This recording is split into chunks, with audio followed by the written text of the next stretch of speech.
Buniyong, Gariamu Bereda, Ichemu Malu, Erlom Podalo, Echemu Udilo, Anjavania, Chemu Malu, Erlom Podalo, Echemu Udilo, Ichemu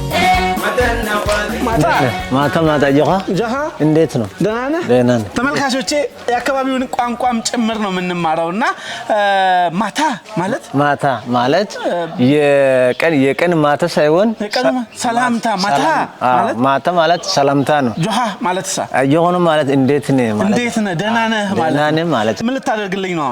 አሁን አሙኛን የሚባል ነገር አለ። አሁን እንደዚህ ጭፈራ ሲኖር እነኚህ አሁን ጨዋታ ሲኖር የሚቀቡ ነገሮች አሉ። ስለዚህ አሙኛን ይባላል። ስለዚህ እሱ አሙኛን ተቀባብተን ያው ከተማዋችን ዞር ለማለት ፈልጌ ነው። ከምንድን ነው የሚዘጋጀው? ይሄ ከመሬት ነው የሚገኘው። ያሙኛል ከመሬት ነው በቃ ራሱ ተፈጥሮ። አሁን ባይላዊ ሰርግ እንደዚህ የጥሎሽ ክፍያ እንትና ለመከፈል ስል በቃ ይሄን ሁሉን ተቀባብቴ ነው እዛ የምትገኘው ማለት ነው። ከዛም በኋላ በዛን ጊዜ ምንም ልብስ አይለበስም፣ ራቆት ነው የምንሄደው። ልክ አሁን እኛ ለብሰን የመጣንበት አይነት ማለት ነው። ለምንድን ነው እዚህ ከኛንገተም አንድ ሴት አትወስደው? ደስ ያለኝ ነው ወስደው በእናት እንደውም አላገባውም። የሚገርም ነገር ደስ ያለኝ ነው። በኋላ ግን ኮይታው አንተን ያሯርጣል ማለት ነው። ኮይታው ችግር አለ ታዲያ አንድ አሁን አንተ ከአዲስ አበባ ስለመጣ አፍታም ነው 120 ከብት ነው ጥሎሽ የምትሰጠው ማለት ነው። 120 ከብት ታዲያ በሬ ወይም በአምስት እንደዚህ ሌሎች ደግሞ እንደዚህ አንተን ይደግፋሉ ማለት ነው፣ ይሰጣሉ። ተደጋግፋችሁ አንድ ሰው ብቻ አይደለም እዚህ እንደዛ ግን አፍታም የሚባሉ ሰዎች አንድ ያለ ድርድር 120 ነው የሚከፍሉት። ስለዚህ አሁን እሱን ትችላለህ ወይስ? እኔ እውነት ለመናገር ይሄ ሁሉ ከብት የለኝ። እናንተ ጋር እኮ ነው ይሄ ሁሉ ሀብት ያለው። አንድ ከብት ስንት ይገመታል እዚህ? እስከ 30 ሺህ 20 ሺህ እንደዚህ በግምት በካሽ ከፍዬ ላግባ ብለህ ምን ያክል ከፍዬ ያገባል? ካሽ መከፍሉ ማግባት አይቻልም? ለቤተሰቦች ካሽ ልትከፍል አይቻልም? እንደኛ አካባቢ ብር ማለት ማንም ሰው አይቆጥርም። ብር ሀብት የምተመነው አሁን እንደዚህ አሁን እንስሳ ፍየል በሬ አሁን በቃ ብዙ ካለ አንተ አሁን ያኛ ሚሊዮነርም ሰው ቢመጣ ለአንተ ሰው ትኩረት አይሰጥም። ይሄ አሁን ሰውዬ ወይ 100 ከብት ይዞ መኪና ይዤ በመጣም እዚህ ምንም አንተ እንደ ተራ ነገር የምታየው እሺ። ስለዚህ ሰው በቃ አፕሮቭ የሚያደርገው በየትኛው ነው? ወደ እንስሳ ነው። እሺ። ስለዚህ እንስሳ ያለ ሰው በቃ በጣም ይከበራል። በጣም እንደዚህ ብዙ ከብት ያለው ትልቅ ክብር ያለው አዎ፣ በጣም ክብር ቦታ ይሰጣሉ ራሱ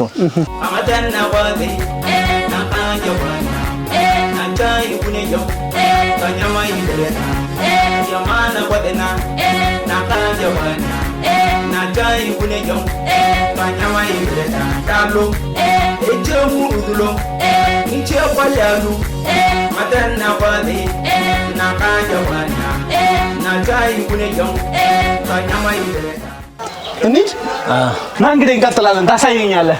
እሺ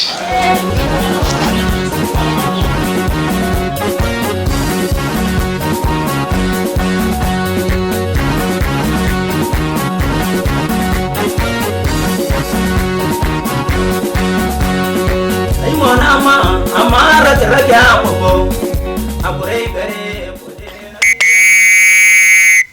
ኢትዮጵያውያን የዓለም ቀደምት የሰው ልጆች መገኛ ነን። ያለሁበት ቦታ የሰው ልጆች መገኛ የሆነችው አንዷ ቦታ ነች። ስለዚህች አካባቢ የተለያዩ ነገሮች እንላለን።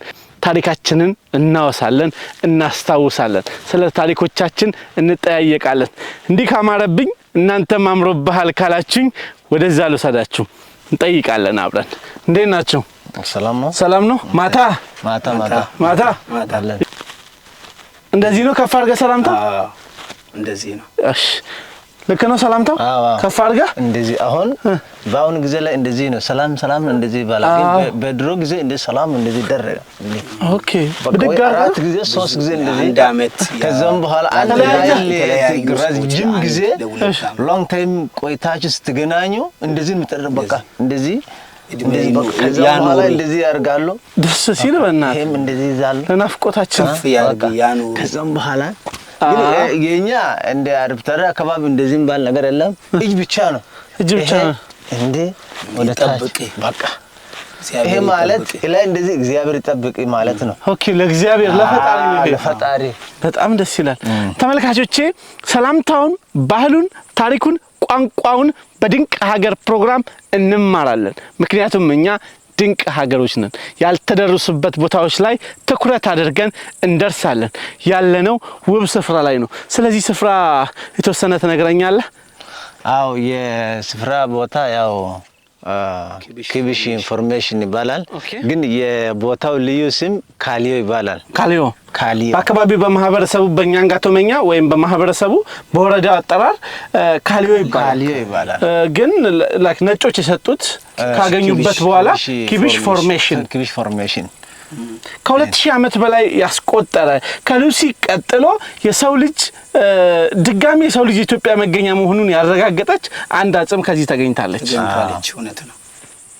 በጣም ትልቅ ነገር ነው። ተመልካቾቻችን ያለነው ኛንጋቶም ነው። ኛንጋቶም ወረዳ ላይ እንዲህ ያለ ለየት ያለ ነገር ተገኝቷል። ስለዚህ ነገር እንደው እናንተ መጠየቅ ፈልገው እንደ ክልል እንደ ፌደራል እንዲህ ያሉ ቦታዎችን ተከበው በቅርስነት ደረጃ ሊቀመጡ ይገባሉና ለወረዳውም ለክልሉም ለዞኑም ለፌደራሉም ማስተላለፍ የምትፈልገው መልእክት አለ? አሁን እንግዲህ እንደኛንጋቶም ወረዳ ወደ 3ም 4ም ከባድ ቦታዎች አሉ። እሺ እነ ሎኩላን አሉ እነ አርኮሎጂዎች እንደገና እዚህም አለ። ነገር ግን ከአቅም ውስንነቶች አንፃር እነኚህም ያ ወረዳም ተዳግም ስለሆነ አሁን እነኚህ ቦታዎችን ለማከበብ ራሱ በጣም ወረዳው ራሱ አቅም ያነሰ ስለሆነ ነው። ግን አሳቡ አለ ለነኚህ እዚህ ላሉት ቦታዎች ማለት ነው። አንድ ታፔላ እንኳን የላትም። ገብቷል? ይሄን የመሰለ የሀገር ቅርስ ያለበት የተገኘበት ቦታ አንድ ታፔላ እንኳን የላትምና የቱሪዝም ሚኒስተር በቀጣይ ይሄንን ነገር ተመልክቶ አንድ ነገር ያደርጋል ብለን ተስፋ እናደርጋለን። እዚህ ላይ የምትጨምረው ነገር ካለ? የምጨምረው ምንድነው ያው ይሄ የኛ ትልቅ ቅርስ ነው። ኢትዮጵያ ብዙ ታሪክ ያላት ብዙ የሚጎበኙ ቦታዎች ያላት ሀገር ናት እና እንደዚህ አይነት ቦታዎች እኛ በደንብ አላስተዋወቅንም። ግን ከዚህ በኋላ ፌደራልም የክልል መንግስትም ከላላ ቢደረግ ለቱሪስት መስህብነት ይሄ ቦታ ቢውል በጣም ጥሩ ነው። ይሄ ለኛ ትልቅ ገቢያችን ነው። እኔ ለማስጨመር የምፈልገው አሁን እንደ ኛንጋቶም ወረዳ ባልና ቱሪዝም ወስዳችሁ ነገሮች እኔ ወስዳለሁ። አሁን ከታፔላዎች አንፃር እሱን እኔ ወስዳለሁ እንደ ወረዳ ማለት ነው። ስለዚህ መግቢያዎች ላይ በግድ ታፔላዎች ላይ መዳረሻዎች ላይ ስንት ኪሎ ሜትር እንደሆነ ኪሎ ሜትር አለ የምለው ነገር ጭምር እሱ ተለክቶ እሱ በቃ ከታፔላው ጋር እዛ መቀመጥ አለበት። እዛ ታፔላ ሲመጣ ይሄንን ቦታ ለማድረስ ስንት ኪሎ ሜትር ነው የቦታ ስሙም ጭምር ወስዳለሁ ቢሆን ነገር ኪቢሽ ፎርሜሽን የሁላችንም ነው። ለፌደራል መንግስት ደግሞ አንድ የገበታ ለሀገር እዚህ እንዲያርፍ ምን መልእክት ታስተላልፋል? ትክክል ነው። ብዙ ፕሮጀክቶች እየተሰራ ነው እንደ ሀገር እንደ ገበታ ለሀገር እነ ጎርጓራ ብዙ አሉ እና እዚህም አካባቢ እንደዛ ቢሰራ በጣም ትልቅ ነገር ነው የሚሆነው። ወጣቶች እድል ፈጠራ ይሆንላቸዋል። በጣም ቱሪስቶች ወደዚህ ቦታ ይመጣሉ። ቱሪስትም እዚህ ይመጣል፣ አንዳንዴ ይመጣሉ። ስለዚህ ያ ተሰራ ማለት እንደ ጎርጓራ የበለጠ ይሰፋል፣ የበለጠ ቱሪስት ይጎርፋል። ስለዚህ ገቢ ማግኘት ይቻላል አገሪቷ ማለት ነው። በጣም አመሰግናለሁ። በዚህ አጋጣሚ ወረዳችን ኮሙኒኬሽን ኃላፊ ነው፣ በዛው ደግሞ ያቀነቅናል ይዘፍናል ተብሎ ሰምቻለሁና እስቲ እንደው አንድ ሙዚቃ ጣል ብታረግልን። እውነት ነው አርቲስት ነኝ። ያው አካባቢዬ በተለይ ሰላም ላይ እንደዚህ አካባቢዬን ማስተዋወቅ በደንብ እንትን ይላለው ካተና ቆዲ ናጋጀ ቆንያ ናቻይ ቡኔዮ ተሪያሙ ይበረዳ አሪያማና ቆደና ናጋጀ ቆንያ ናቻይ ቡኔዮ ገሪያሙ ይበረዳ ንቸሙ ማሉ እርሎም ፖዳሎ እቸሙ እዝሎ አንጀቆንያ ናቻ ይቡኔዮ ገሪያሙ ይበረዳ አንተና ቆዲ ናካ ጀቆንያ ናቻ ይቡኔዮ ገሪያሙ ይበረዳ አሪያማና ቆደና ኛቶመና ቆደና ናካ ጀቆንያ ናቻ ይቡኔዮ ገሪያሙ ይበረዳ በዚህ ልክ ነው እንግዲህ ያው ስለኛ ስለ ካንጋተን ስለ አካባቢው ሁሉም አለ ሁሉም ነገር አለ። ተመልካቾቻችን በጣም በሚገርም ሁኔታ ሁሉም ያለባት ያንጋቶም ላይ ፕሮግራማችንን ጀመርን እንጂ አልጨረስንም። የሰው ልጆች መገኛ ያንጋቶም። በዚህ ሳምንት ደግሞ ተመልካቾቼ በጣም ለየት የሚያደርጋችሁ ሚስጥር አለ። ምንድነው አትሉም? ለእናንተ ምን የሚደበቅ ነገር አለ? እኛ ኢትዮጵያውያን እንኳን ለራሳችን ለጎረቤት ሀገሮች ብዙ ነገሮች እናደርጋለን። እዚህ ስመጣ ደግሞ ጎረቤት ሀገር ከሆነችው ኖርዝ ኬንያ ዞን እንሄዳለን። ኖርዝ ኬንያ ዞን ውስጥ ውድድር እናደርጋለን። በዚህ ሳምንት ኬንያን ታያላችሁ። ድንቅ ሀገሮች ነን። አመሰግናለሁ። አመተና ወዲ ናቃጆዋና ናቻይ ቡኔዮ ካኛማይ ደረታ Yamana wadena nakaja wana najai buneyo kanyama ibreda ichemo walu rompo dalo ichemo udulo ichemo yalu madana wadi አሁን ያለነው ኛንጋቶም ላይ ነን። ለኬንያ 23 ኪሎ ሜትር ርቀት ላይ ከመዲናችን አዲስ አበባ ደግሞ 977 ኪሎ ሜትር ርቀት ላይ እንገኛለን። ከኛንጋቶም ወረዳ ዋና አፈ ጉባኤ ከሆኑት ከሳቸው ጋር ቆይታ እናደርጋለን። እንደው ስሙትን ቢነግሩኝ። እሺ ስሜ ናልበስ ሙርሲዮ ያው የኛንጋቶም ወረዳ ዋና አፈ ጉባኤ ነው። ናልበስ ማለት በኛንጋቶምኛ ምን ማለት? ናልበስ ማለት እኔ ስወለድ በለምለም ቦታ ሳር ባለበት ቦታ ነው ተወለድኩት። እሺ ለምለም ቦታ ማለት ነው። ለምለም የለመለመ ማለት ነው። ስላገኘሁት ደስ ብሎኛል።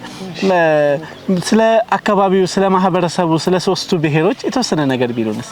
እሺ እኔ የተወለድኩት ሙሩሌ ብሔረሰብ ነው ተወለድኩት። እዚህ እንደ ኛንጋቶም ወረዳ 3 ብሔር ነው ያለው።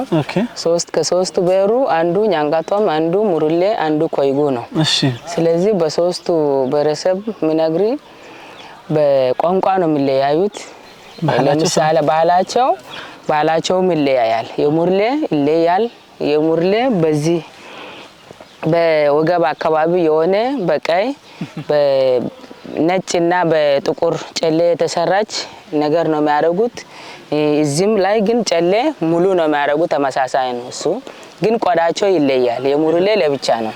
እስቲ የሙርሌ እንደው ለየት ያለውን የጋብቻ ስነ ስርዓታቸውን ትንሽ አውሩና። አዎ የሙርሌ ሲጋቡ ዝም ብሎ እንደሌላ እንደ ኛንጋቶም ሴት ተጋብቶ ቤት ገብቶ እንትን አይደለም። 4 ቀን ሙሉ የሙሽርነት እንትን እቃ ልብሱን ቆዳ ሳይደረግ 4 ቀን ሙሉ ዝም ብላ ታድራለች። እዛው ምንም ልብስ አታደርግም። የራሷን የሴት የልጃገረድነት ምክንያቱም የኛንጋቶም ዛሬ አግብታ ጧት ነው የሙሽርነት እቃ መቀያየሩት ማለት ነው። እሺ አብራት አድርም ብቻዋን ነው። ግን 4 ቀን ስሞላ እንዳለ የሙሽርነት እቃ ተቀያይሮ ወደ ጋብቻ ትገባለች ማለት ነው። ያንጋቶም ላይ በሴቶች ጉዳይ ይሄኛው ጉዳይ መጥፋት አለበት የምትየው ነገር ካለ? በጣም እንደኛ ያንጋቶም እንደም እንደ 3 ብሔር ማስተላልፈው መልእክት ምንድነው? እስከዛሬ ድረስ እንኳን እኛም የታገልንበት ምንድነው? ያንጋቶም ይሁን ሙሩሌም ይሁን ኮይጉ ሴት እንደ ሴት ብሎ አያዩም። የበታችነት ስሜት ነው ያለው። እነሱ የተሰባሰቡበት ቦታ ሴት ደርሳ የሆነ ነገር እንድታስተላልፍ አይፈቀድም። የበላይ የሚታየው ወንድ ነው። ቤት ጠቅላላ የሚመራው እሱ ነው። ሌላ ደግሞ ያልወደደች እንኳን 15 አመት 10 አመት ለምን አይሆንም ይሰጣሉ በግዴታ ያለ ፍቃድ ያለ እድሜ ጋብቻም ያላቻ ጋብቻ እዚህ በጣም ነው የሚስተዋለው ማለት ነው። እንደነዚህ አይነት ነገሮች ሴቶች የተጎዱ ነው። እሱ ብቻም አይደለም ከተጋቡ በኋላ አንዳንድ ድርብ ጋብቻ መባል አለ። አንድ ወንድ 4 የሚያገባ 10 ያገባል በራሱ ሀብት። ይሄ እንደ ሀብት ብሎ ስለሚያስቡ ሴቷ እንደ ሀብት ነው ምቆጥሩት። አዎ እንደ ሱቅ ናት በቃ። ስለዚህ እንደነዚህ አይነት ነገር ሴቶች ላድጉ አይችሉም። ትምህርት ቤት እንኳን ተምሮ ከማንም ጋር እኩል እንደሆነ አይደረግም። እስከ 5ኛ እስከ 4ኛ ክፍል አስተምሮ ትምህርቱን አቋርጦ ለወንድ ይሰጣሉ ገና ህፃን ሆነ። ስለዚህ እንደነዚህ አይነት ነገር ሴቶች እዚህ ሀገር ማደግ አይችሉም። አሁን ገጠር ያሉት ሴቶች በአንድ ወንድ 4 ሆነው እሱ ምፈልጋትን ወይ አንድ ልትሆን ይችላልች የመጨረሻዋ ገና ሙሽራ የሆነች ትንሽ እድሜያቸው የገፉ እስከ 30 ምናምን የደረሰ ዝም ብሎ እዛ እንዳሮግት ሆነ እዛ እንትን ይጠራቀማል። በራሳቸው ጉልበት ብቻ ነው መስተዳደሩት። እሱ ግን ምንም አያገባው። ሲመጣ የፈለገውን ብቻ ማስወለድ ነው። ከዛ ይሄዳል። ከብቱን ብቻ ማርባት ነው። ከዛ እነሱን ያስወለደ የኔ ልጆች ያገባሉ፣ የሁለተኛ ሚስት ያገባሉ። ለሱ ግን ሀብት ብቻ ሰብስቦ ማከማቸት ነው። ግን እነሱ እንዴት እንደምተዳደሩ እሱነቱን ብቻም አይደለም፣ የራሳቸው የሴቶች ስሜት የተጠበቀ አይደለም። እነሱ በሚፈልጉት ልክ አይደለም ያገኙት። ይሄንን ለምን ይሆናል ብላ አንዷ ብታወራው እቺ ከከተማ ናት የኔ ተማረቹ ተብላ ተጨማልቀ በቃ በጉልበቷ ላይ ነው የሚጫወቱት። ምክንያቱም አንተ ብትሞትም የኔ ባለቤት አሁን ቢሞት ከነሱ ቤተሰብ ውጪ ሊሆን አልችልም። ምክንያቱም ተከፍያለሁ። ከዛ ስለተከፈልኩ ወየሱ ወንድም ወየሱ ልጆች ከሌላ ከታላላቆቹ ምስቶች የወለደው ልጆች ነው መጥቶ ከኔ ጋር የሚያድሩት። እነዚህ ግን የኔ ልጆች ናቸው፣ ሊሆኑም አይችሉም። የኔ ባለቤት እንኳን በህይወት ያለ እማ ብሎ ነበር የሚጠሩት። እሱ ግን በህይወት ሳልፍ መጥቶ እኔን እንደምስቱ የሚጠቀሙት። ይሄ ሴቷ ደግሞ ጉልበት ኖራት አይደለም አይኖራትም። ይሄ አይቻልም ብላት ብትል ጠቅላላ ሰው ተሰብስቦ ተገርፋ ተደብድባ በግዴታ ነው የምታረገው። ስለዚህ እንደነዚህ አይነት ነገር እዚህ ኛንጋቶም ላይ አለ። በሶስት ብሔረሰብ ላይ ይስተዋላሉ እንደዚህ አይነት ነገሮች። ስለዚህ ለኛ እንደ ሴቶች እኔ አሁን ማስተላልፈው ሴቶች ግን እንደ ራሳችን እንደ ሴትነታችን መድረክ ያዘጋጀን ይሄን ሁሉ ያስተማረን ነው። እንደዛ ቢሆንም ህግ አለ። ህግ ስላለ ህግ ፊት ቀርበን እን ያስከበረን እንትን ማለት እንችላለን። ጎጂ ልማዳዊ ድርጊት ነው ምለው ባህልም አይደለም ይሄ። እንደ አንጋቶም እንደ ሙርሌ እንደ ኮይጉ አይነት ያሉ ይሄን ታዲያ ሁላችንም ተረባርበን ሁላችንም አንድ ሆነን ልናስቆም ይገባል። ተመልካቾቻችን ድንቅ ሀገሮች ነን። የሴቶች ተሳትፎ የሌለበት አብዮት ግቡን አይመታም። ሴቶች የሌሉበት ሴቶች በአንድነት ያልተሰማሩበት አብሮነት ለሀገር አይጠቅምም። ታዲያ ሁሉ ጊዜ ብልጽግናችንንም ኢትዮጵያዊነታችንንም እናሳካው ከዳር ምናደርሰው የሴቶችን ኃላፊነት የሴቶችን አብሮነት ስንጨምር ነው። ሁላችንም እናታችንን እንወዳለን። እናታችንን ታዲያ የምንወድ ከሆነ እንዴት ለሴቶች አንጨነቅም? 2 ዓመት የሆናት ሴትም 20 ዓመት የሞላት ሴትም 60 ዓመት የሞላት ሴትም ሁሉም እናቶች ናቸው። ሁሉም ያድጋል። በያላችሁበት እንደኔ ስሜታችሁ ከተነካ ይሄንን ጎጂ ልማዳዊ ድርጊት ልናጠፋው ይገባል። ክብርት አፈ ጉባኤ እንደ ቀጣይ እንዳንቺ ያሉ ጀግና ሴቶች ይፈጠራሉ ተስፋ አደርጋለሁ። ያንቺ ነበልባላዊ አቅም በጣም ከፍ ይላል። ይሄ ልማዳዊ ድርጊት እንደሚጠፋ ተስፋ አደርጋለሁ። ይሄ ላይም አትኩራችሁ እንደምትሰሩ ተስፋ አደርጋለሁ። በጣም አመሰግናለሁ። ከልብ አመሰግናለሁ። በእኔ በኩል ጨርሻለሁ። አንቺ የምትዩ ካለ? እኔም የሚጨምረው ነገር ቢኖር ትንሽ ነገር ነው የሚጨምረው። እንደነዛ አይነት ፕሮግራሞች ቢኖሩ ጠቅላላ ለህዝብ ጠቅላላ ይሄን እንትኑ ቀጥታ ለህዝብ መደርስበት ምንስ ቢፈጠር ጥሩ ነው። ምክንያቱም ሰዎቻችን የኛ ብሔረሰቦቻችን ዝም ብሎ በጫካ እየኖሩ ስላሉ ምንም በቃ እስከዛሬ ድረስ አልተሻገሩም። ዝም ብሎ ጫካ ውስጥ ያሉት ግን ከተማ እንኳን ደርሶ ማያውቁም። እንኳን ሞቶር እንኳን አይቶ ምሮጡ አሉ ፈርቶ። ስለዚህ ይሄንን አጋጣሚ ፕሮግራሞች ሲኖሩ ሌላ ፕሮጀክቶችን ቢኖሩ ይሄንን ህብረተሰብ የሚያስተምሩ መድረኮች ቢፈጠሩ ትምህርቶች ቢፈጠሩ በየቀበሌ ጥሩ ነው፣ ደስ ይለኛል የሚል ነገር አለኝ። ለወጣቶችም ለሴቶችም ለልጃገረዶችም ለአዋቂም ሰዎች በሀብታቸው የሚመኩ ሰዎች ዝም ብሎ በራሳቸው ሀብት መክቶ ግን ሌላ ሰው ችግር ውስጥ የሚያስገቡ ምክንያቱም እኔ ሀብት አለኝ ብሎ ምኮሩ አሉ። በአርብቶ አደር ዘንድ በሶስቱ ብሔር ምመኩ አሉ። ግን ትናንሽ ልጆች ሴቶች በዚህ በእነሱ እንትን ላይ ወደ ችግር ውስጥ የሚገቡ ሰዎች ስላሉ በጣም ነው ውስጥ የሚያዝነው። እናንተ እግዚአብሔር ይባርካችሁ። እንደነዛ አይነት ነገር ካለ ቀጥታ ወደ ህዝብ ምደርስበት ምንስ ቢፈጠር በጣም ደስ ይለኛል። አመሰግናለሁ። እኛም በጣም እናመሰግናለን። ተመልካቾቻችን ድንቅ ሀገር እግረ መንገዳችን እንደቀጠለ ነው። እኔ ስሜቴ ተነክቷል በጣም በጣም ልዩ ጊዜን አብረን እያሳለፍን ነው። እንዲህ ያሉ ጎጂ ልማዳዊ ድርጊቶችም እንዲጠፉ ድንቅ ሀገር ይሰራል። በአብሮነት ከሚመለከተው አካል ጋር ሁሉንም ሄደን እንጠይቃለን፣ እናደርሳለን። አብራችሁን ቆዩ።